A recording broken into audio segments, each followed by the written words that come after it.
देश की राजधानी दिल्ली में 16 दिसंबर 2012 की सर्द अंधेरी रात में एक ऐसी वारदात को अंजाम दिया गया था जिसे सुनकर आज भी लोगों की रूह कांप जाती है और आंखें आंसुओं से भीग जाती हैं।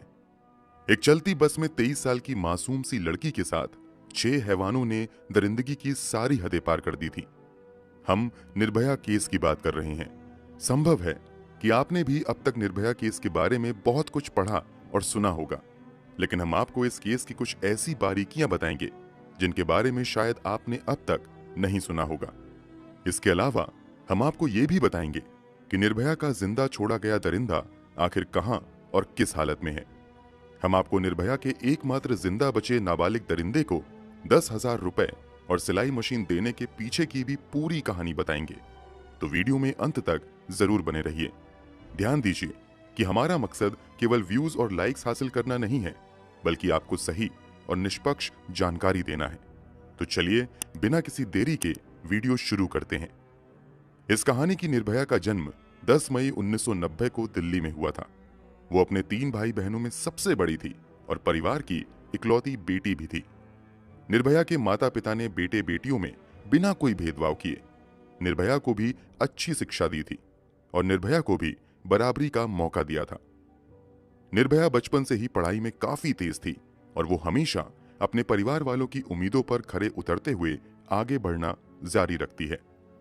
आगे की पढ़ाई करते हुए वो मेडिकल फील्ड में आने का फैसला करती है और फिजियोथेरेपी कोर्स में एडमिशन लेते हुए काफी अच्छे मार्क्स के साथ फिजियोथेरेपी की डिग्री भी हासिल कर लेती है। जब ये घटना घटी थी तब निर्भया फिजियोथेरेपी की ही इंटर्नशिप कर रही थी। बात 16 दिसंबर 2012 की है। दिन रविवार था। छुट्टी का दिन होने की वजह से निर्भया अपने एक दोस्त अवनिंद्र प्रताप पांडे के साथ फिल्म देखने जाने का प्लान बनाती हैं। अवनिंद्र प्रताप पांडे पेशे से सॉफ्टवेयर इंजीनियर हैं और वो उत्तर प्रदेश के गोरखपुर के रहने वाले हैं। उन दिनों सिनेमा घरों में आमिर खान की फिल्म तलाश लगी हुई थी। फिल्म की काफी चर्चा थी, इसलिए निर्भया अपने दोस्त के साथ तलाश फिल्म देखने का प्लान बनाती हैं और ये दोनों पब्लिक ट्रांसपोर्ट से फिल्म देखने के लिए PVR select city walk Saket चले जाते हैं। जब ये लोग सिनेमा हॉल तक आते हैं तो वहां काफी भीड़ होती है और इन्हें फिल्म का टिकट नहीं मिल पाता है। इसलिए ये दोनों तलाश फिल्म देखने की बजाय लाइफ ऑफ पाई नाम की फिल्म देखने का फैसला करते हैं। इवनिंग शो में लाइफ ऑफ पाई देखने के बाद निर्भया और पांडे अपने अपने घर जाने के लिए ऑटो का इंतजार करने लगते हैं। वैसे तो रात बहुत ज्यादा नहीं हो रही थी, फिर भी ठंड ज्यादा होने की वजह से ऑटो बहुत कम आ रहे थे और जो जा भी रहे थे वो मीटर की बजाय मुंह मांगी कीमत पर जाने की बात कर रहे थे। कुछ देर की जद्दोजहद के बाद एक ऑटो वाला मिलता है जो इन्हें लेकर चलने को तैयार हो जाता है, मगर वो इन दोनों को मुनिरका बस स्टैंड तक ही लाने के लिए राजी होता है। ये दोनों सोचते हैं कि मुनिरका से बस लेकर द्वारका तक चले जाएंगे, इसलिए ये दोनों ऑटो से चलकर मुनिरका बस स्टैंड तक आ जाते हैं।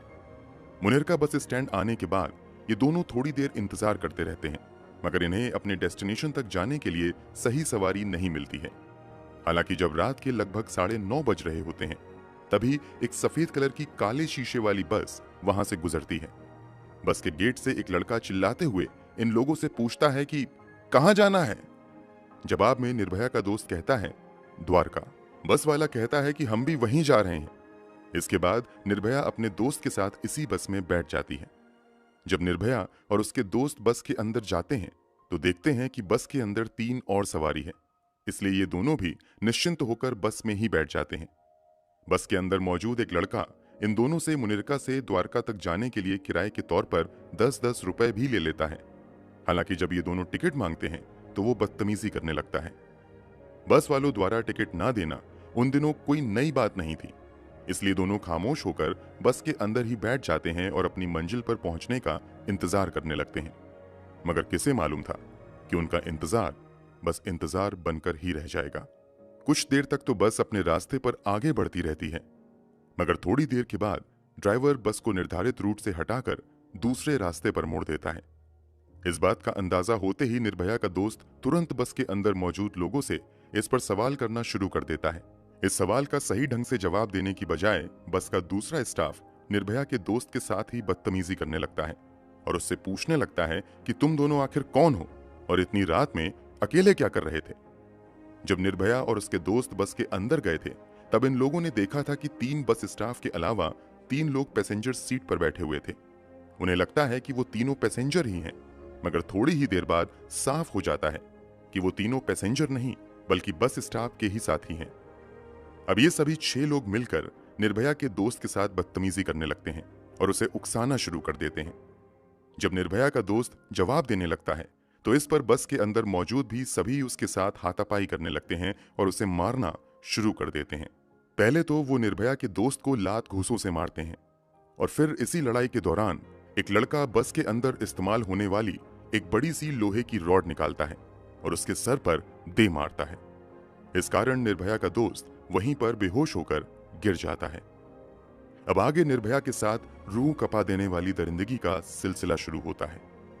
निर्भया के दोस्त को मारने पीटने के बाद जब ये लोग देखते हैं कि वो लड़का बेहोश हो गया है तो अब ये सभी निर्भया को खींचते हुए बस की पिछली सीट पर ले जाते हैं।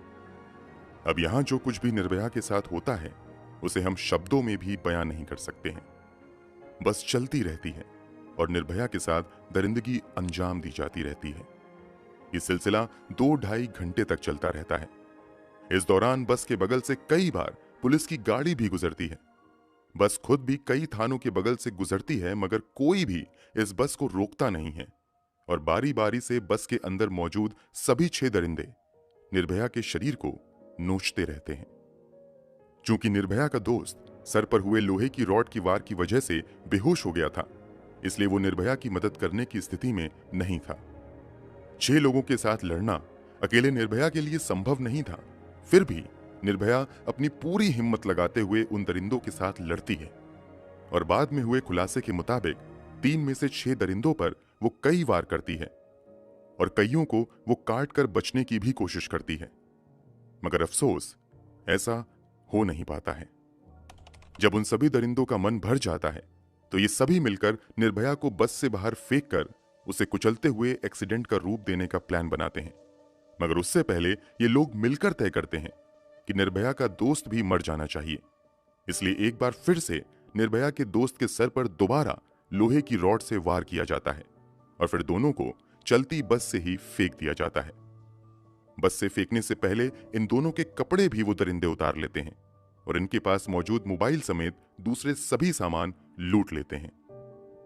अभी रात के लगभग 11 बज रहे थे। बस के अंदर मौजूद दरिंदों ने निर्भया के दोस्त की जान लेने की पूरी कोशिश की थी, मगर वो उसकी जान नहीं ले पाते हैं। इस कारण बस से फेंके जाने के बाद निर्भया का वही दोस्त कुछ होश में आने के बाद लोगों से मदद की गुहार लगाने लगता है, मगर काफी लोग उसे नजरअंदाज करके निकल जाते हैं। हालांकि एक अनजान व्यक्ति इन दोनों को बुरी हालत में देखकर पुलिस को फोन करता है और थोड़ी ही देर बाद पुलिस की एक टीम भी वहां पर पहुंच जाती है और तुरंत दोनों को सफदरगंज अस्पताल में भर्ती करवाया जाता है।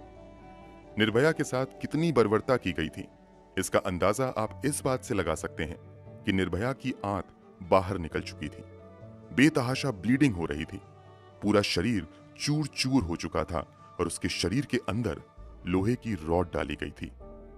निर्भया की स्थिति को देखते हुए तत्काल ही इलाज शुरू कर दिया जाता है। हालत इतनी ज्यादा गंभीर हो चुकी थी कि तुरंत ही उन्हें वेंटिलेटर सपोर्ट की जरूरत पड़ती है। कुछ ही घंटे बाद निर्भया के साथ हुई दरिंदगी की खबर मीडिया के जरिए देश दुनिया में भी फैलनी शुरू हो जाती है और जब लोग निर्भया के साथ हुई बर्बरता की कहानी सुनते हैं तो लोग गुस्से से भर जाते हैं। लोग प्रशासन और सरकार के खिलाफ सड़कों पर उतरकर विरोध प्रदर्शन करना शुरू कर देते हैं। साथ ही साथ लोग जल्द से जल्द अपराधियों की गिरफ्तारी की भी मांग करने लगते हैं। देखते ही देखते ये विरोध प्रदर्शन आंदोलन का रूप ले लेता है और देश भर में निर्भया के समर्थन में प्रदर्शन होने शुरू हो जाते हैं। लोग देश भर में निर्भया के लिए दुआ करना भी शुरू कर देते हैं, मगर निर्भया की हालत अस्पताल में दिन प्रतिदिन बिगड़ती चली जाती है। यहां तक कि 16 दिसंबर 2012 से लेकर 19 दिसंबर 2012 के बीच निर्भया की एक के बाद एक 5 सर्जरी करनी पड़ती हैं। लाख कोशिशों के बावजूद निर्भया की स्थिति बिगड़ती ही चली जाती है। इस कारण 21 दिसंबर को भारत सरकार की ओर से देश के टॉप मोस्ट डॉक्टर की एक कमेटी बनाई जाती है और सरकारी खर्चे पर निर्भया को बेस्ट मेडिकल ट्रीटमेंट देने को कहा जाता है। इसके बावजूद निर्भया की स्थिति नहीं संभलती है, बल्कि उसके शरीर का तापमान बढ़कर 102 से 103 डिग्री फ़ारेनहाइट तक चला जाता है। यहाँ तक कि इन्फेक्शन भी बुरी तरीके से बढ़ जाता है। इधर सड़कों पर लोगों का हुजूम निर्भया के लिए आवाज बुलंद कर रहा था, तो उधर डॉक्टर जी जान लगाकर निर्भया को बचाने की कोशिश कर रहे थे, मगर स्थिति बिगड़ती ही जा रही थी।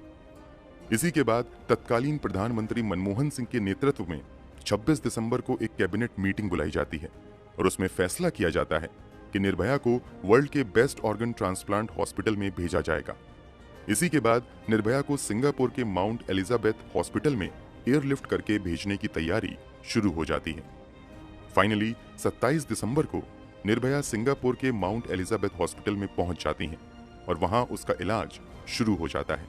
मगर यहां आते ही निर्भया की हालत और भी ज्यादा बिगड़ जाती है और 29 दिसंबर को स्थानीय समयानुसार सुबह के 4:45 पर निर्भया इस दुनिया को छोड़कर हमेशा हमेशा के लिए चली जाती हैं। निर्भया की मौत के बाद उसके शव को वापस दिल्ली लाया जाता है और कड़ी सुरक्षा के बीच निर्भया का अंतिम संस्कार कर दिया जाता है। निर्भया के दोस्त को कुछ दिनों के इलाज के बाद अस्पताल से डिस्चार्ज कर दिया जाता है। इधर निर्भया का इलाज चल रहा था, उधर ग्राउंड लेवल पर दिल्ली पुलिस काम करते हुए अपराधियों को गिरफ्तार करने में लगी हुई थी। इस घटना की रिपोर्टिंग के 24 घंटे के अंदर अंदर ही दिल्ली पुलिस ने कई सस्पेक्ट को गिरफ्तार कर लिया था। सीसीटीवी के जरिए दिल्ली पुलिस बस की भी पहचान कर लेती है और उसके आधार पर सबसे पहले उस बस के ड्राइवर राम सिंह को गिरफ्तार कर लेती है और फिर राम सिंह के बयान के आधार पर एक के बाद एक कुल 6 अपराधियों को गिरफ्तार किया जाता है। गिरफ्तार अपराधियों में 30 साल का राम सिंह, 26 साल का उसका भाई मुकेश सिंह था जो राजस्थान का रहने वाला था। इसके अलावा पुलिस ने 20 साल के विनय शर्मा को भी गिरफ्तार किया था जो एक असिस्टेंट जिम इंस्ट्रक्टर था।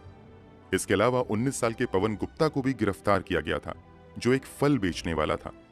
इन दोनों की गिरफ्तारी बिहार और यूपी से हुई थी, जबकि छठे अपराधी को पुलिस ने उत्तर प्रदेश के बदायूं से गिरफ्तार किया था। शुरू में इस अपराधी का नाम पब्लिक में नहीं बताया गया था क्योंकि वो गिरफ्तारी के समय 17 साल और कुछ महीने का था और कानूनी हिसाब से वो एक नाबालिग था, इसलिए उसकी पहचान गुप्त रखी जाती है। हालांकि बाद में खुलासा होता है कि इस नाबालिग का नाम मोहम्मद अफरोज था। अफरोज को आनंद विहार टर्मिनल से गिरफ्तार किया गया था। इसके अलावा पुलिस ने अक्षय ठाकुर नाम के एक 28 साल के लड़के को भी गिरफ्तार किया था जो बिहार के औरंगाबाद का रहने वाला था। ये सभी अलग अलग बैकग्राउंड के थे और इन लोगों की कुछ ही दिन पहले दोस्ती हुई थी और घटना वाली रात ये लोग पार्टी करने के मूड में ही घर से निकले थे। ये सभी मिलकर बहुत सारी शराब और खाने पीने की चीज बस में भर लेते हैं और शिकार की तलाश में बस लेकर निकल जाते हैं। बहुत कम लोग जानते होंगे कि निर्भया को अपना शिकार बनाने से पहले इन लोगों ने बस के अंदर एक 35 साल के रमाधीर सिंह नाम के एक कॉरपोरेटर को पैसेंजर बनाकर पहले बस में बैठाया और फिर उससे पैसे और मोबाइल लूटकर उतार दिया था। रमाधीर सिंह इस लूट की जानकारी पास से गुजर रहे पुलिस वाले को भी देते हैं, मगर वो पुलिस वाले रामाधीर सिंह की बातों को नजरअंदाज कर देते हैं। शायद उस समय पुलिस वाले रामाधीर सिंह की कंप्लेन को सीरियसली ले लेते तो इतना बड़ा हादसा होने से रुक सकता था, मगर उन्होंने कुछ नहीं किया। सभी अपराधियों की गिरफ्तारी के बाद सबसे पहले उनकी एक आइडेंटिफिकेशन परेड कराई जाती है और फिर निर्भया का दोस्त उन सभी 6 अपराधियों की पहचान कर लेता है। फिर इन लोगों पर मामला दर्ज करते हुए आगे की कार्रवाई शुरू होती है। मामले की सुनवाई चल ही रही होती है कि 11 मार्च 2013 को निर्भया केस के प्रमुख आरोपियों में से एक राम सिंह तिहाड़ जेल में सुसाइड कर लेता है। इसके अलावा 1 सितंबर 2013 को इस केस के नाबालिग आरोपी को जुवेनाइल जस्टिस बोर्ड द्वारा मात्र 3 साल की सजा के तौर पर सुधार गृह भेज दिया जाता है, जबकि बाकी बचे 4 अपराधियों पर बलात्कार और हत्या समेत कई गंभीर धाराओं के तहत मामला चलता है और फाइनली 13 सितंबर को फास्ट ट्रैक कोर्ट द्वारा उन सभी 4 को मौत की सजा सुना दी जाती है। ये सभी अपराधी मौत की सजा के खिलाफ दिल्ली हाईकोर्ट में अपील करते हैं, जहां 13 मार्च 2014 को दिल्ली हाईकोर्ट द्वारा भी निचली अदालत के फैसले को सही ठहराते हुए उनकी फांसी की सजा को बरकरार रखा जाता है। इसके बाद ये सभी सुप्रीम कोर्ट का रुख करते हैं। सुप्रीम कोर्ट द्वारा भी 5 मई 2017 को फांसी की सजा को बरकरार रखा जाता है। इसके बावजूद ये अपराधी एक के बाद एक अपने सभी विकल्प का इस्तेमाल करते हुए बचने की पूरी कोशिश करते हैं, मगर सुप्रीम कोर्ट के बाद प्रेसिडेंट द्वारा भी इनकी पिटीशन रिजेक्ट कर दी जाती है। और फाइनली सभी कानूनी दरवाजे बंद होने के बाद चारों अपराधियों को 20 मार्च 2020 को सुबह के 5:30 बजे तिहाड़ जेल में फांसी दे दी जाती है। मेडिकल टीम द्वारा 6 बजे सभी को मृत घोषित कर दिया जाता है। निर्भया के 4 अपराधियों को तो फांसी की सजा हो गई थी, जबकि एक ने खुद ही आत्महत्या कर ली थी। फिर एक का क्या हुआ? जैसा कि थोड़ी देर पहले हमने बताया, इस केस का एक आरोपी इस अपराध को अंजाम देते समय नाबालिग था। इस कारण उसे सिर्फ 3 साल की सजा हुई और उसे सुधार गृह भेज दिया गया। मीडिया रिपोर्ट्स के मुताबिक इस नाबालिग अपराधी का नाम मोहम्मद अफरोज था। 3 साल की सजा पूरी करने के बाद अफरोज को सुधार गृह से निकालकर बेहद ही गुपचुप तरीके से नई जगह पर भेज दिया जाता है। मीडिया रिपोर्ट्स के मुताबिक अफरोज को नए सिरे से जिंदगी की शुरुआत करने के लिए 10,000 रुपए और एक सिलाई मशीन भी दी जाती है, ताकि वो बतौर टेलर काम करके अपनी जिंदगी गुजारे। फिलहाल अफरोज कहाँ रह रहा है, इस बात की जानकारी आधिकारिक तौर पर किसी को भी नहीं है, क्योंकि देश के कानून के मुताबिक नाबालिग अपराधी की सुरक्षा करना भी कानून की ही जिम्मेदारी है। इस पर क्या ही कहा जाए। एक दावा यह भी किया जाता है कि दिल्ली सरकार ने अपनी तरफ से अफरोज को 10,000 रुपए और सिलाई मशीन दी थी, जबकि इसके पीछे की सच्चाई भी जानना जरूरी है। दरअसल juvenile justice care and protection of children act 2014 के मुताबिक जब भी कोई नाबालिग अपराधी अपनी सजा पूरी करके बाहर आता है, तो उसके पुनर्वास की व्यवस्था करना राज्य सरकार की जिम्मेदारी है। ये कानून केंद्र सरकार द्वारा ही बनाया गया है। यहां तक कि जब एनडीए सरकार के दौरान इस कानून में संशोधन किया गया, तब भी इस प्रावधान को हटाया नहीं गया। इस कारण ही निर्भया के छठे और एकमात्र जिंदा बचे अपराधी को पुनर्वास के लिए आर्थिक मदद और कथित तौर पर सिलाई मशीन दी गई थी। हम यहाँ कोई राजनीति नहीं कर रहे हैं, बल्कि आपको सही जानकारी दे रहे हैं। इस खबर के बाहर आने के बाद लोगों का गुस्सा इसलिए भी बढ़ गया था, क्योंकि कथित तौर पर निर्भया के साथ सबसे ज्यादा जुल्म इसी नाबालिग अपराधी ने किया था और इसे ही छोड़ दिया गया। एक और बात आप भी शायद जानते होंगे, दुनिया इस केस को निर्भया के नाम से जानती है और कई महीनों तक किसी को निर्भया का असली नाम मालूम नहीं था। इसकी वजह यह थी कि भारतीय कानून के हिसाब से बलात्कार पीड़िता की असल पहचान जाहिर करना गैर कानूनी है। इस कारण इस लड़की को तब मीडिया ने निर्भया और दामिनी जैसे नाम दिए थे। मगर कानून में यह भी प्रावधान है कि अगर विक्टिम के माता पिता या परिवार वाले चाहें तो वो अपनी इच्छा से उसकी पहचान जाहिर कर सकते हैं।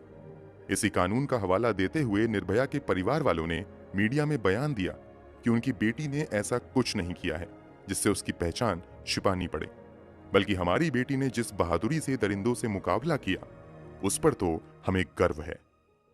फिर निर्भया के पिता ने मीडिया से आगे बात करते हुए अपनी बेटी का असल नाम बताया था। हमारी इस कहानी की निर्भया का असल नाम ज्योति सिंह था। इस कामना के साथ कि ज्योति की आत्मा को शांति मिले, हम कहानी यहीं पर खत्म करते हैं। दोस्तों, आपके अनुसार देश में बलात्कार के मामलों को कम करने के लिए सरकार को क्या कदम उठाने चाहिए? कमेंट बॉक्स में जरूर बताएं।